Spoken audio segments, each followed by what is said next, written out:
Welcome to Women of the Wise Path, a place for fostering open discussions about womanhood in our new world paradigm.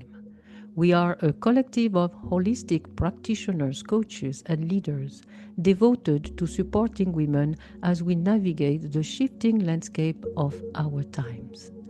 Through conversations on health, culture, spirituality, motherhood, partnership, business, and transformation, we intend to spark connections, bridge generations, and share wisdom about what it means to support women of today. Welcome to Women of the Wise Path. Welcome, everyone, to what I know is going to be a rich and real conversation in the Women of the Wise Path series, where we honor the voices and the stories and the soul work of women who are guiding us all back to our truth, our power, and our purpose.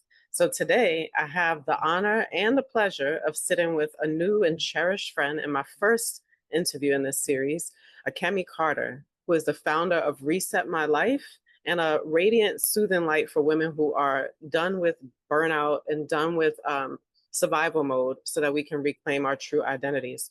So her work, I know, and firsthand experience goes beyond the surface and really dives into the subconscious roots of what might be holding us back, which could be from trauma to burnout to old paradigms that we have outgrown.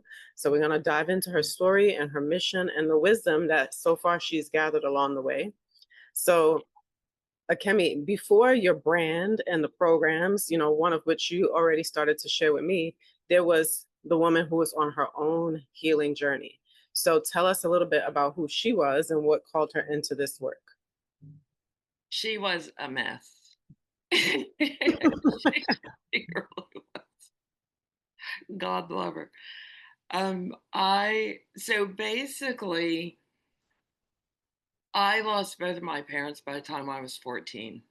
And it was my brother, my two sisters, and we had nobody else.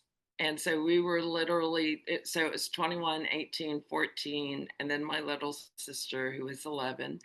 And basically we were thrown into survival mode right off the bat. And what that created within me was no stability, no security, no confidence.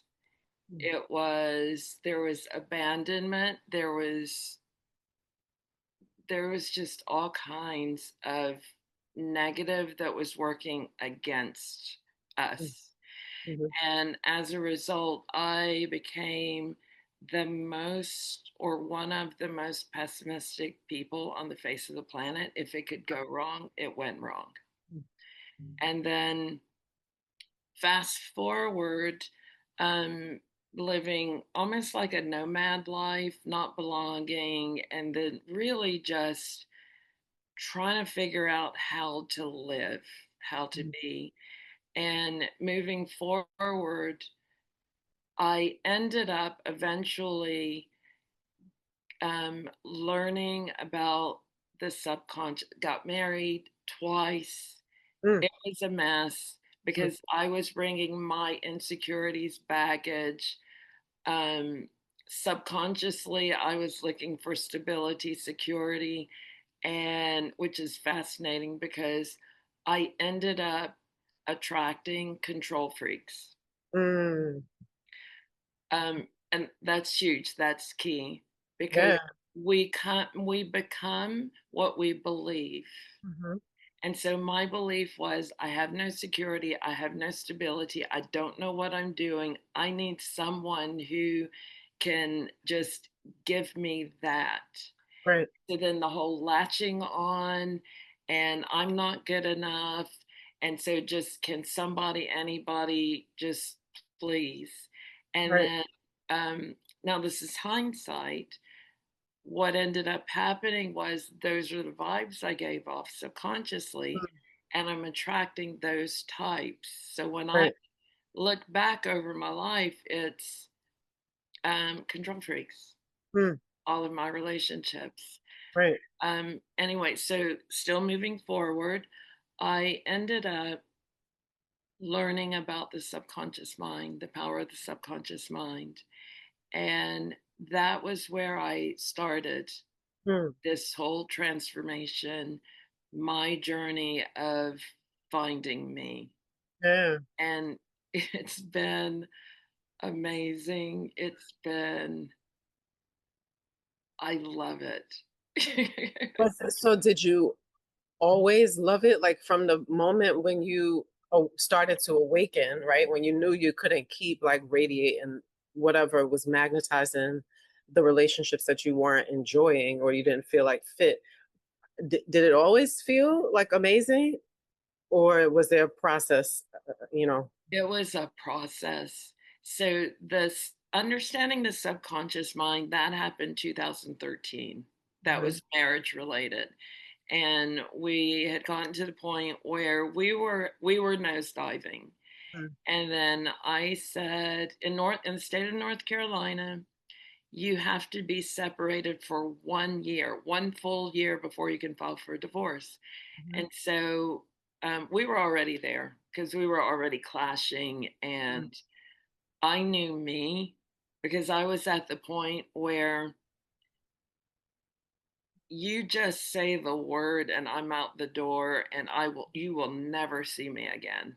mhm, And so I was saying we both have baggage that we're bringing into this relationship. mhm. And so you fix yourself, I fix myself. At the end of this year, we don't have to get a divorce if Right, we can learn right, how to communicate. And we just keep walking together. And right, he just refused to take anything of mm, the failure. And mhm, basically, I was saying, I will never take full responsibility for the failure of this marriage ever. mhm, mhm, And I'm going to fix myself. You fix yourself. And then we'll just try and do it. If you're not there at the end of the year, I'm moving on. mhm, Well, you didn't do it. mm, So, in the midst of all of that, was I'm learning subconscious mind. I'm understanding my part in it. I'm understanding how I'm half in, half out, because right, both of my parents, they were there and then they were gone. So mhm, the people that I loved, the support, all of that, they're there literally, they're there one day and then they're gone, just mhm, completely ripped out from underneath. mhm, So for me, relationships mhm. was painful, they're dangerous, there's no security. Right, So I'm not going all in right, because you can be taken away at a moment's notice and right, not even notice. And so that was part of the issue. mhm, The My insecurity of myself, mhm, my indecisiveness. I mhm, couldn't make a decision to save my life, mhm, which is why I never had kids because mhm, I felt like I would never be a good mother. mhm. And so there's all of these things that was playing part. It's all subconscious, not really, Right, it's just right, subconscious. mhm, And so then by understanding the subconscious and seeing my part, that was only part of the healing process mhm, because the expectation of waiting for the shoe to drop, the learned behavior of all of this. I go into a room and I'm expecting the worst. right, I learned to not make any kind of goals or anything because I'd never achieve it. I wow, learned that any decision I did make, it was always the wrong one. mhm, So this is what I wanted. So I would aim for this because mm, I know I'd get that. mm, And that was my whole entire life. Um, so then, like, just living that over and over and over, that was a lot of stuff that needed to be um, fixed and right, healed. And right, and so it really was a long process. I went the long way. mhm, So from there, I actually learned about hypnotherapy, the style of hypnotherapy back then. So that was like 2013, 2014. 2014 was when we separated. Mhm. That was when I was kind of out on my own again, Right. and just I didn't belong Mm. and nothing worked. I Uh, had a question about something you said. You said you went the long way. What does that mean? What do you mean by that? because I had to start from the subconscious mind and I had to figure all of this stuff out and I had to clear stuff, change the way that I thought, change the way that I spoke. So Mhm. I'm kind of going through it blindly. The guy that I followed, his name is Andy Shaw, A Bug Free Okay. Mind. It is Okay. really good for anybody who is a pessimist, Mhm. for anybody that's just starting their journey, Mhm. because a lot of it is just learned behavior. It's the Right. learned way of thinking and talking. Right. He teaches you how to think, not what to think, Mm. because we hear all the time, just think positive, Mhm. stop thinking Mhm. that way. Well, when you're in front, or like you're facing all of these bills, you're facing all of this craziness, Mhm. thinking positive, it's like, who are you kidding? Right. Right. Right. You know, Yeah, it it's, does make sense. yeah, So when you started on this journey, you said it looked like around 2013 when your marriage was, separated and you took responsibility personally for mhm. fixing your own stuff, right? For dealing with your own deeper healing. So you use the word fixing, but I've also heard you say that this is not really about fixing women. The work that you do is about setting them free. So what it mean? How does that relate to your own journey? And maybe what does freedom mean to you now? With what I do, any issue that people have, like if it could be addiction, it could be depression, it could be like weight, food, like anything, it always goes down to that belief. Mhm. There's a belief that you have. And when I sit down and talk to someone and I do a consultation, I am I'm uncovering what is that core foundational belief that you have about yourself. When you look back over your life, what have you been fighting with all of your life?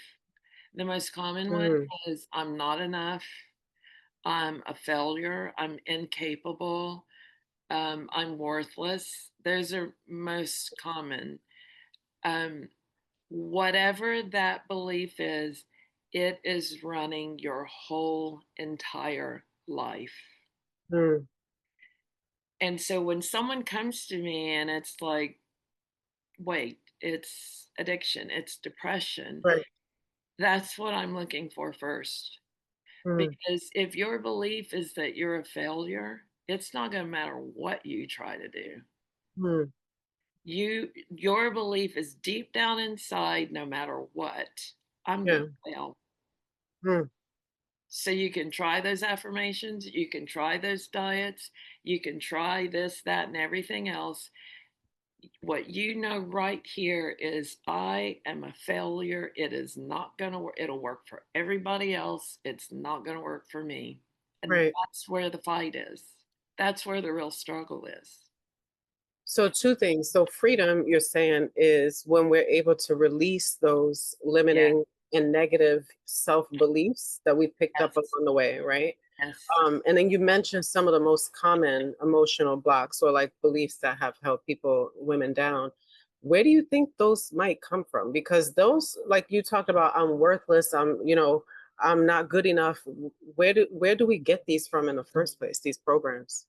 It is one moment in your life that something happened. There is like a key moment, and then the belief is there, or you're told this, you're thinking it, or something happened, and then you just say, yeah,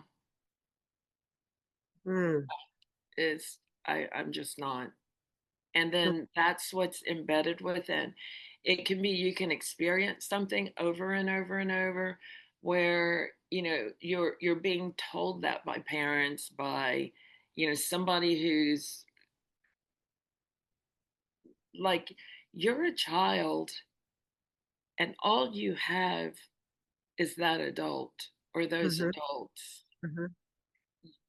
I had a client, he was 70, he was in his upper 70s, and he was diagnosed with um, bipolar, Mhm. bipolar disorder, and then he was a hoarder. Mm. And so when I sat down, his therapist actually referred him to me because she had taken him as far as she could go. Mm. And so then I sat down and I explained and I said, "So what is that belief for you?" And he said, "I'm worthless. Mhm. I'm worthless."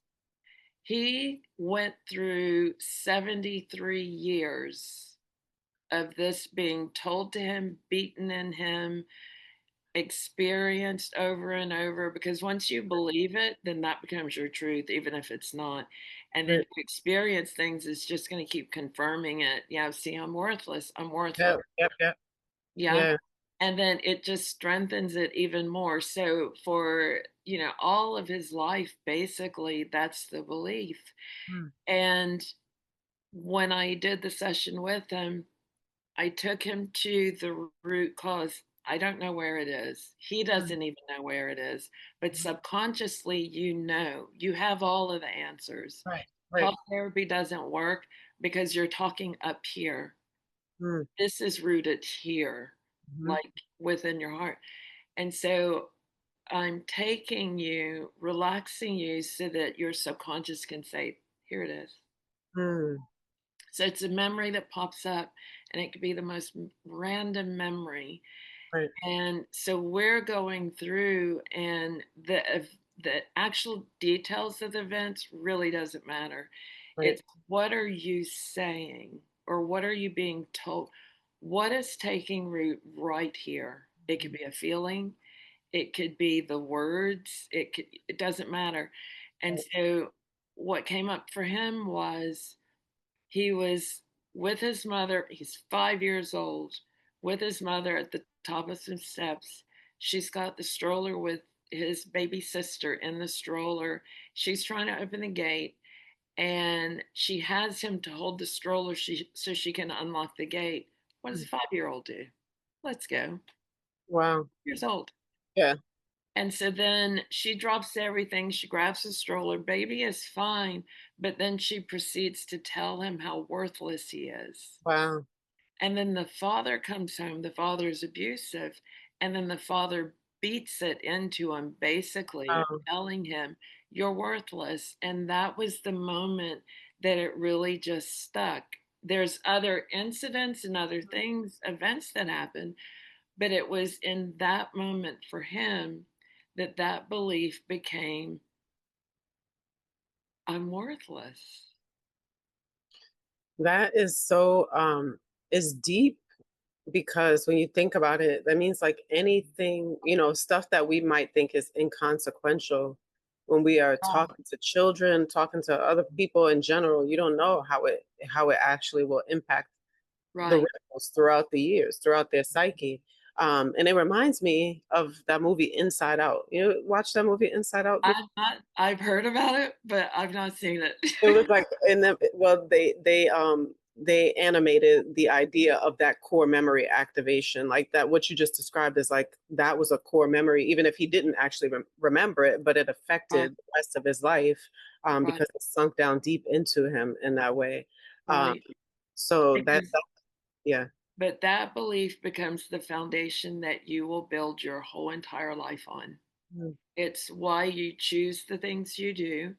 Mhm. It's why you refuse the things that you do. It's why you just accept whatever. Mm.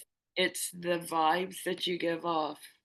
I always give the example of, when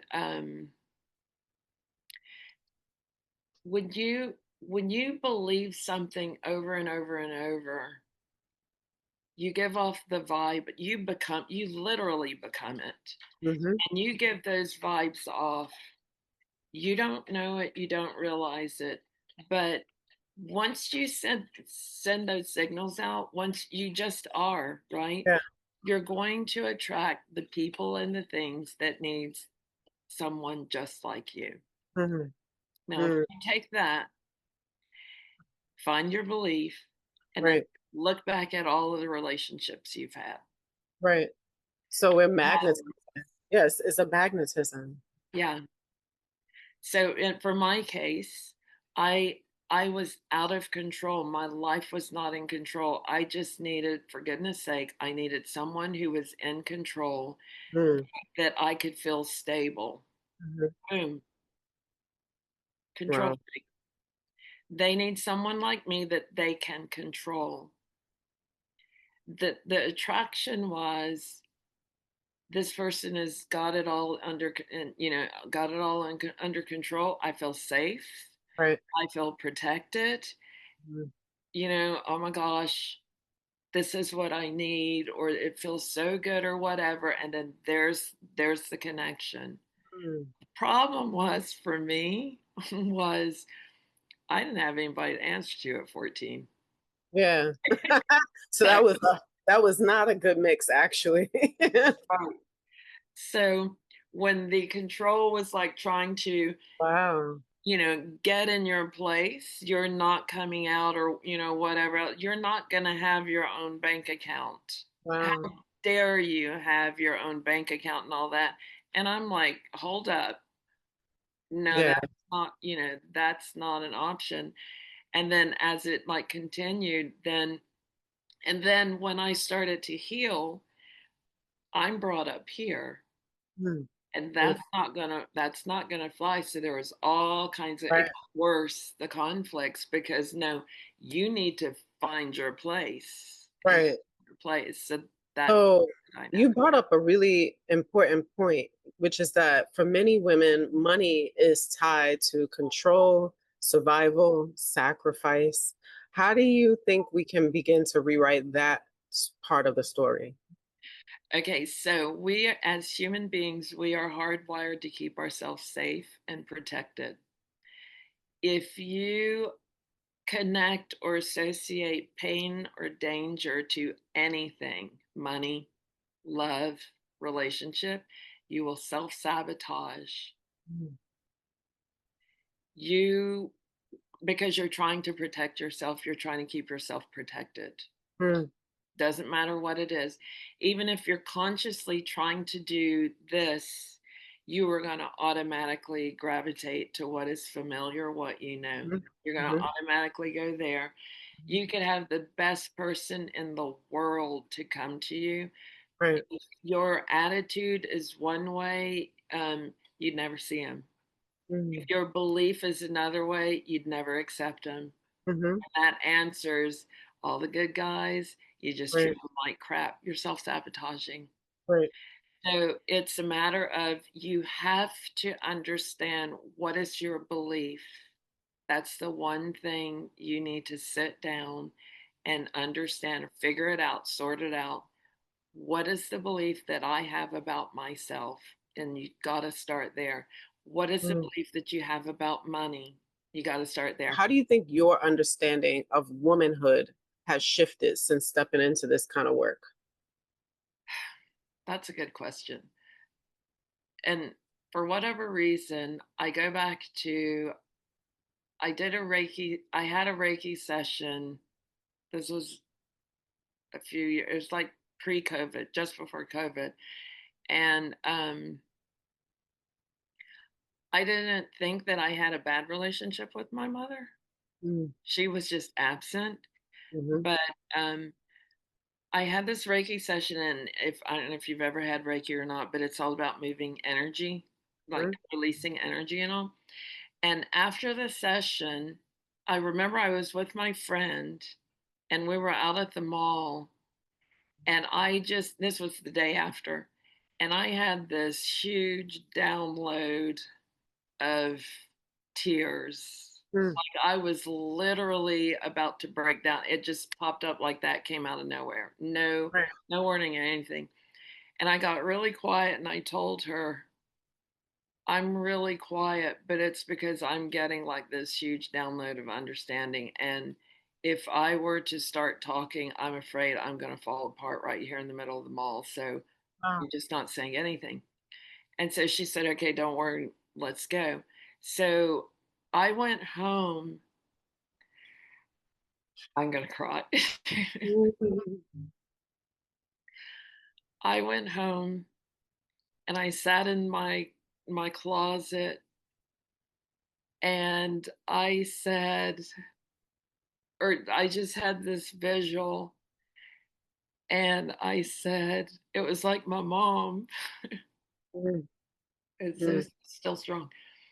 It was, I just had this visual that, because I was sitting with my arms around my knees like that, and my mom was there, and it was like I had my hand on her skirt, mm.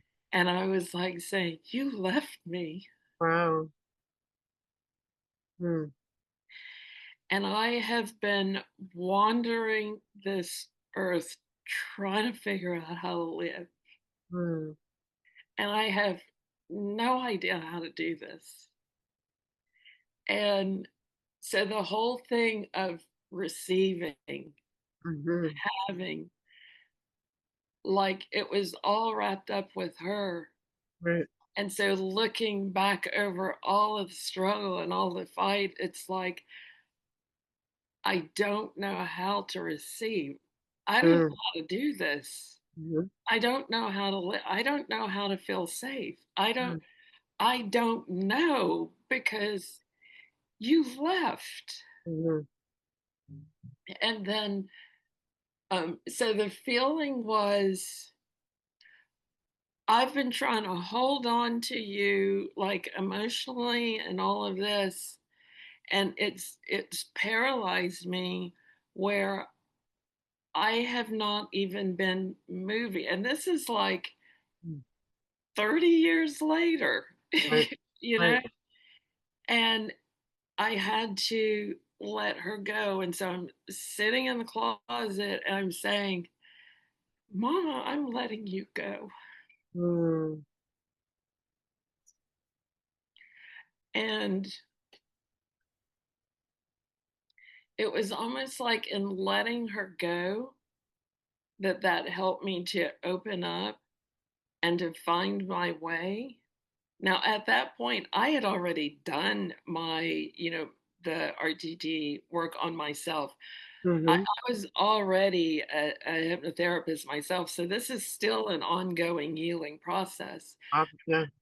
But it was huge, and I was like, it was one of the pivotal points for me because I was able to let go and I was able to allow help to come to me. Mm, Able to allow myself to open up and I mm. wasn't so shut down. Yeah. And it's just changed so much. It's changed everything. I don't know if I answered your question. Um, I That's where I went. well, question or not, what I heard you express was your energetic clinging to your mother's absence had created a blockage because that that receiving part of you is closed off because you're holding on and seeking for her Right, guidance as a young woman. Where were you as I've been trying to figure life out and you haven't been here? So that wondering and wandering and even a little blame or anger was stopping you from receiving the things that you needed, including the healing or the right relationships or the right environment, because you didn't have space for it until you were able to let that go. right, right. Because up until that point, I'm just like white knuckling her Mm, and just hold, like you said, it's blocking off that energy. I am not letting go of her skirt. You are not present in my life, but energetically, I'm not moving because I don't know what to do. I don't know how mm, to do this. mm.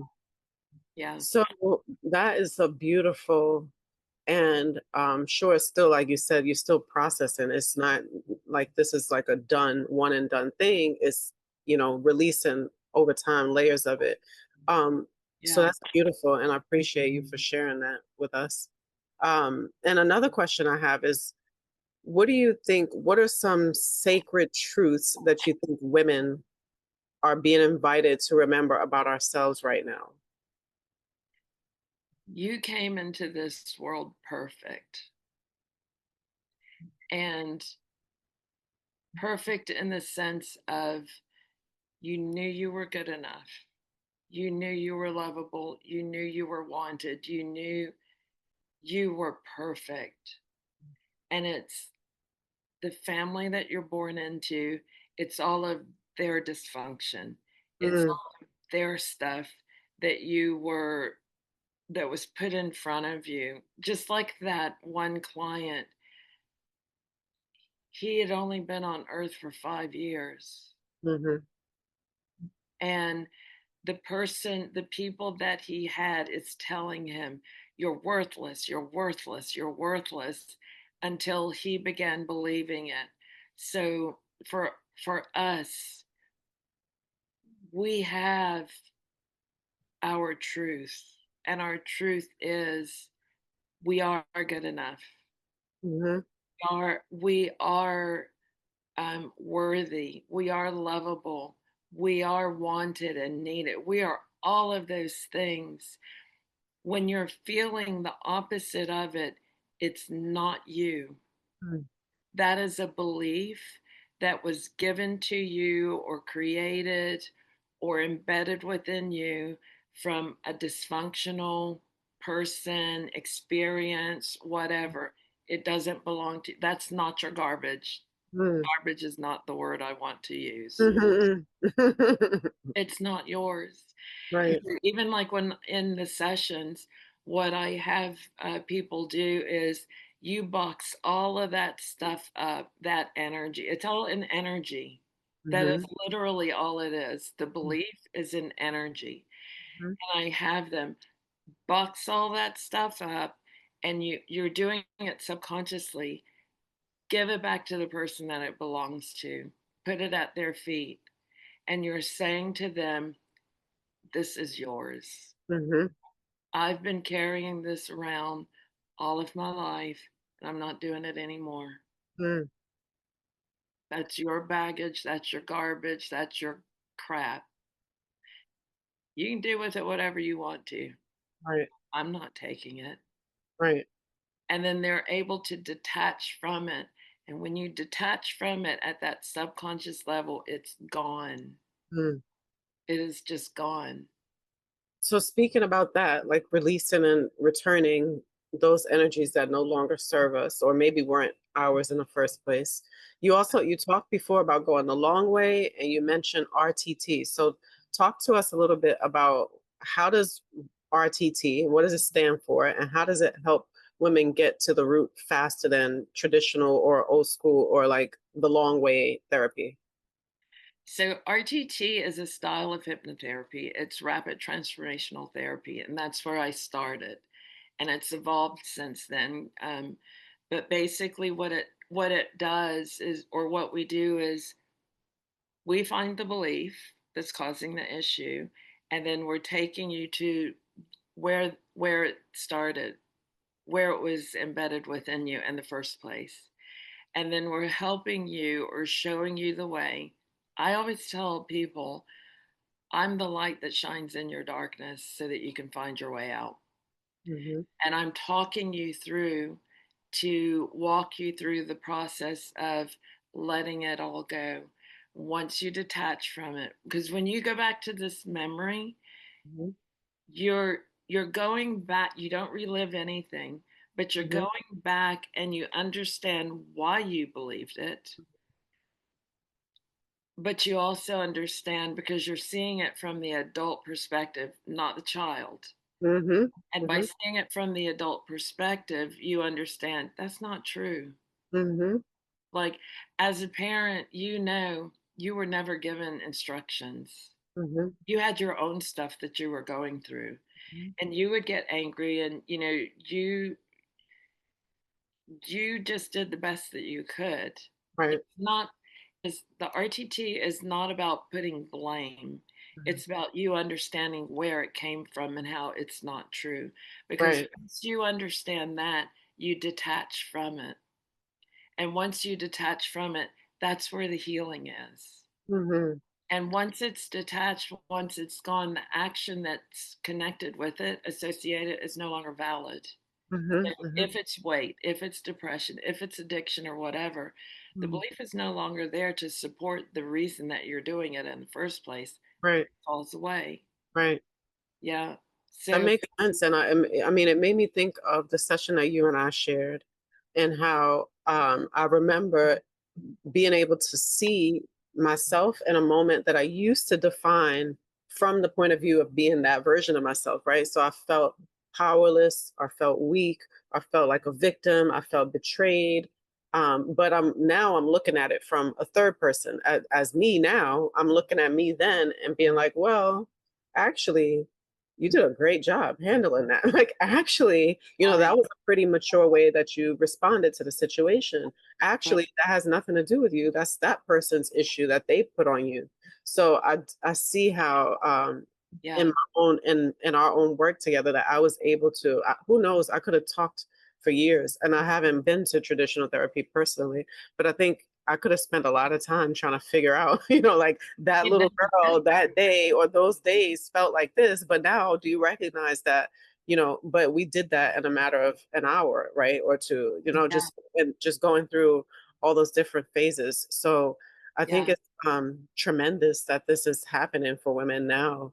And Yeah. what would you say if you had a message for those women who are watching, for that woman who is still like carrying the weight of everyone else, or she's trying to hold everything together? What is the one, and you've shared some already, so this will be icing or cherry on top. What is one truth that you think she needs to hear today? It's not for you to carry everything. You're dragging this baggage, and for whatever reason that you feel you need to do it, you need to be the strong one. You need to, help this person feel better and all of that. That's not your responsibility. It was never your responsibility. Mm, Um, this baggage that you're carrying, let it go. It is possible for you to let it go. mm, The reason that you're carrying it, the reason that you're self sabotaging, the reason you're self sacrificing, that belief is not true. And when you're able to detach from the belief, you'll never have to suffer from this again. It's mm. just gone. It's just gone.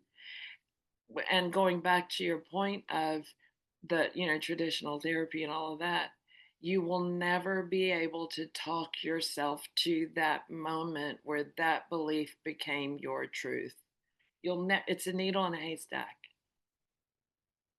I think, and when you say that, it makes sense to me now, and I think it's important to talk about how, why is that true? Why is it true that no amount of just talking about it is going to fix it? I think, not that I know anything, but I think it's because if we're talking about it, we are in the conscious mind, right? So we're using the thought patterns. We're saying what we think we should say. We're actually moving in the consciousness, but we have to go to the subconscious where those things fell in there regardless. They go in there whether we're trying to let them in there or not, right? Like subliminal messaging or whatever. We don't have a filter for that part. So there's stuff down there that we don't even know is in there. And if we're just talking about it, we're still up here. And so what's happening in the soil is staying in the soil. It's just like if you could chop weeds off, you could cut the weeds from the surface of the dirt, but the roots are still in there. So it's going to keep coming back. So talking about it, and because I think it's important to say this because it's one of the traditional methods that people have used for a long time, that I know it's important for us to look at honestly and really question, like, is this actually solving the problem? So if we can be honest about it and look at it and say, like, well, if I didn't even know that I was walking around feeling like my past is embarrassing, I wasn't thinking about it, consciously, but it's in there. So unless we do the work to allow someone to help us relax enough to open up those, whatever is separating the conscious and subconscious and let things flow, we can actually release them, or we could keep just talking about it, right? Yeah, and going nowhere, which is Right. why it's like you go week after week after week talking about the same thing. And I've heard where people have said, I go in there and when I leave, I feel worse, Mm. or and Because you just focused on it. You've just yeah, focused your consciousness on the problem. yeah, you're reliving and re-talking and talking about the same hurt and the same pain, but it's actually over here. So, can I give you one example? Yes, Like, please. so I had one client where she had tried to commit suicide twice, Mm. and it was because something like 4 or 5 years prior to when we got together, she um she was engaged and her fiance broke off the engagement. Mm. That was what really, like, she spun out because of that, because she Mm. absolutely refused to accept it. Mm. So by the time she found me and we did the session, her belief was that she was unlovable. I think it was something along those lines. Um, unlovable, unwanted. She was Mhm. unwanted. Mhm. So when I did the session with her and I took her back, your subconscious is taking track of everything from Mhm. way back at what even in the womb. Mhm. So if you think about it, when you're in the womb, you're experiencing everything your mother did. You Mhm. hear, you feel, it's all of that. So anyway, so with her, the memory that popped up for her, and I tell everybody, just go with whatever pops up, even if you feel like it doesn't make sense. Even if you feel like, am I making this up? The Mhm. answer is no, just go with it because your subconscious is trying to show you something. We're Right. looking for that. So she went back, and the memory that she was describing was she was just born, and she's in a the thing that they have next to the bed to the mom. Yeah. Right. Right. She's in there, and Mhm. um, she's what she's describing is her father is over by the window, looking out the window, and he's sad. She feels like he's just sad. Mm. Then her aunt comes in, sees her, and then she's sad. She's like, "Oh, I'm sorry." Mm. The thing about it is, in her culture, girls are of no value, Wow. and so that was the belief. So I'm asking, what is that little baby you feeling? What's there? And the feeling is, I'm not a boy. I'm not wanted. I'm a disappointment because I'm a boy. Mm. That's something that, basically you can't change. You Yeah. are unwanted because of who and what you are, full Mhm. stop. Mhm. Then I'm taking notes about, what's there. And so then I take her to another scene. In the next scene, she's about 15 years old. This is a memory that she has. She's 15 years old. She's with her aunt and uncle.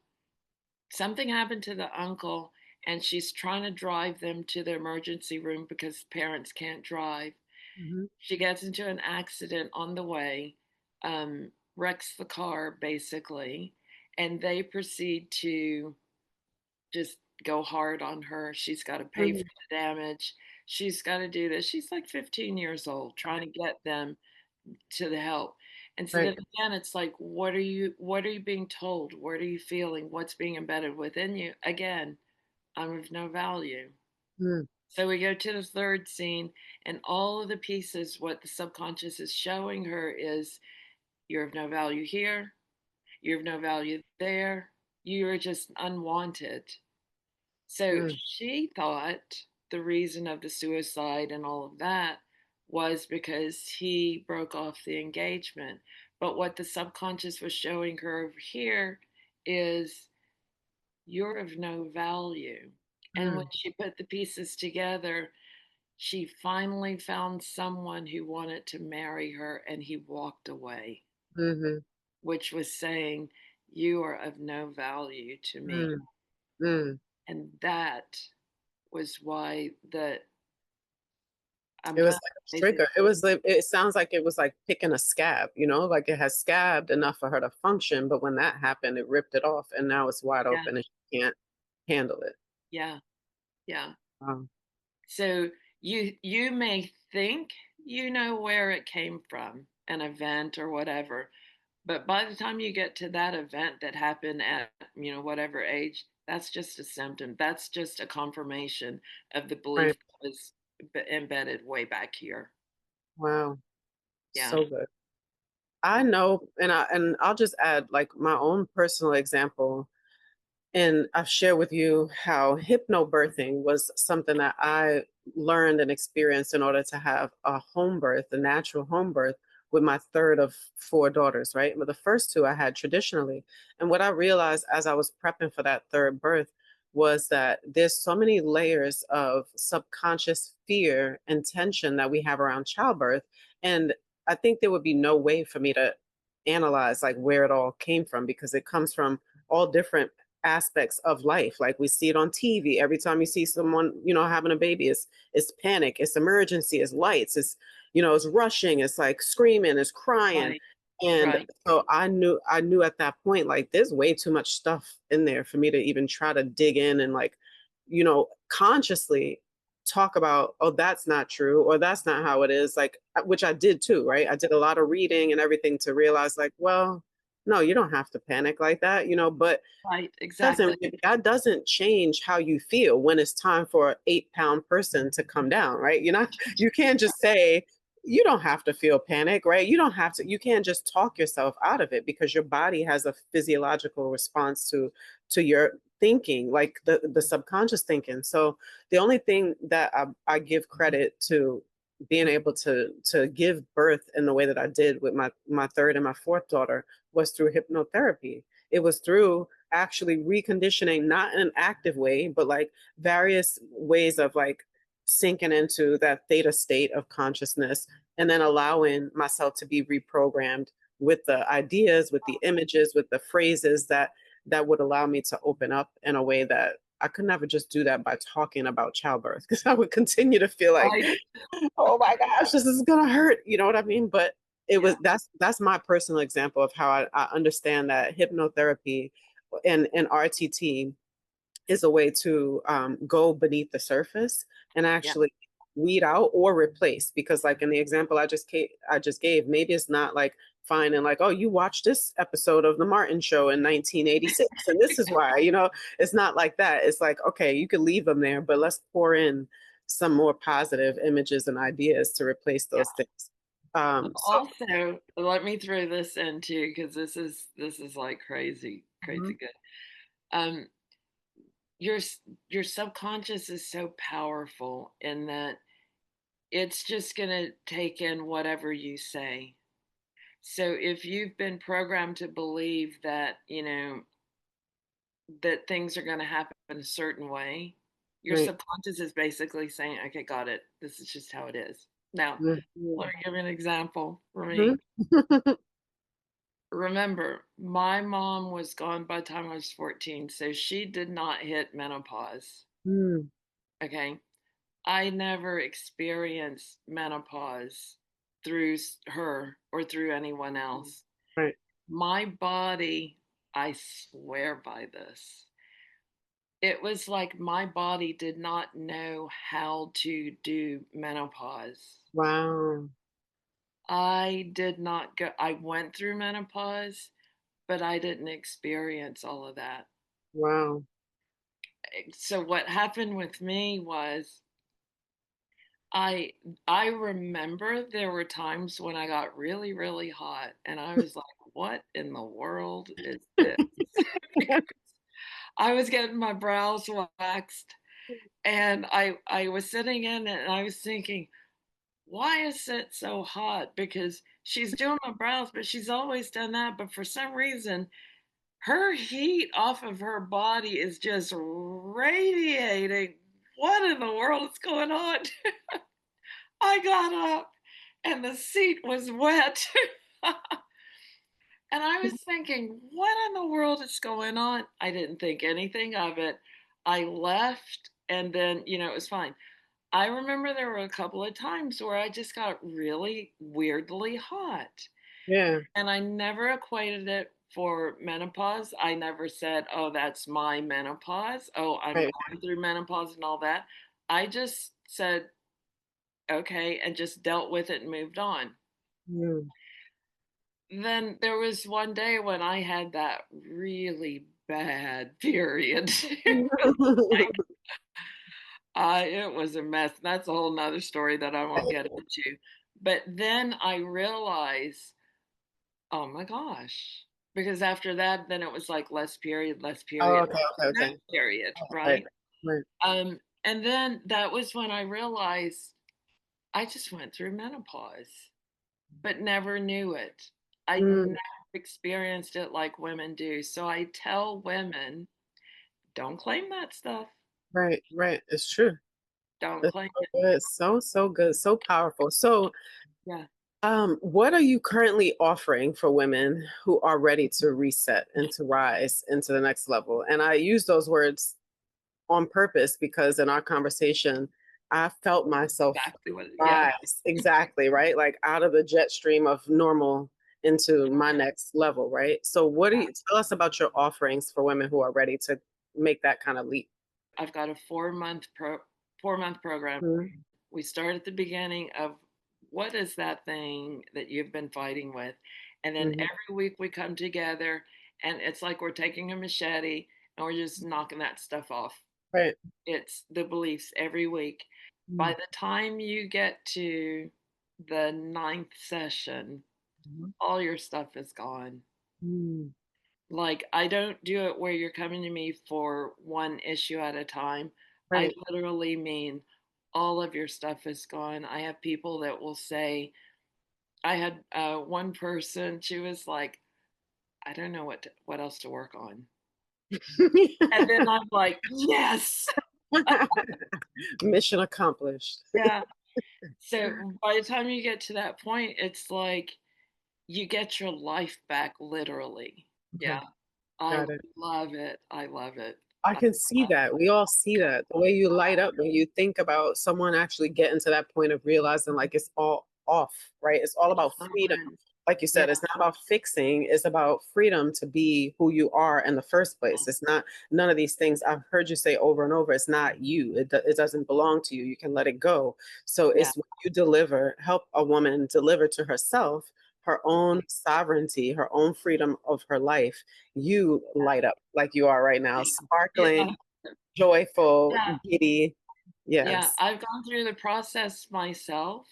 And so I know because I went from that person that had absolutely nothing to I'm just a completely different person.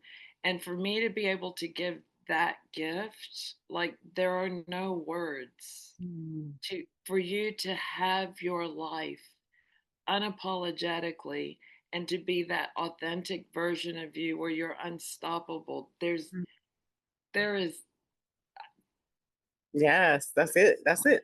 I'm telling you, it's worth every penny because once you come through me, you will never need another therapist. Mm. I do not play. I take it very seriously and we knock everything out. Everything. And once it's gone, it's gone. It's not like, oh my gosh, I'm going to say something, it's going to come back. It is gone. I have full confidence because I've experienced this. So I understand and I know Yeah. exactly what you're saying is true. So, Yeah. Akemi, thank you for your wisdom, for your softness, your strength, your smile, for showing everybody what's possible when a woman chooses herself and her healing and her truth. So, to all the women who are listening, if any part of this conversation stirred something in you, don't ignore it. Like this is the inner voice saying to you, it's time. It's time to rewrite the story. It's time to reset that lifestyle. It's time to reclaim the version of you that's been waiting on the other side of all the work, all the superhero stuff, like you said, all the weight that we're carrying and responsibilities for other people. It's time for you to go past that pretending, past the breakdown into the breakthrough. So you're not alone on this path. in this space, the Women of the Wise Path, we're always here to remind you that this wisdom, it lives in us, in our bones, in our body, and who we're becoming. So until next time, just love deeply, walk wisely, and just trust who you're becoming. Thank you. Thank you.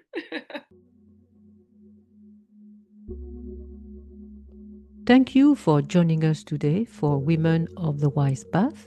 Continue the journey with more conversation, events, and resources at the address below. We'd love to hear from you and what you would like to talk about.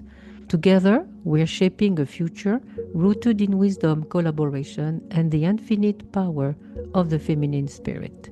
Until next time, may we walk all together the wise path, guided from within.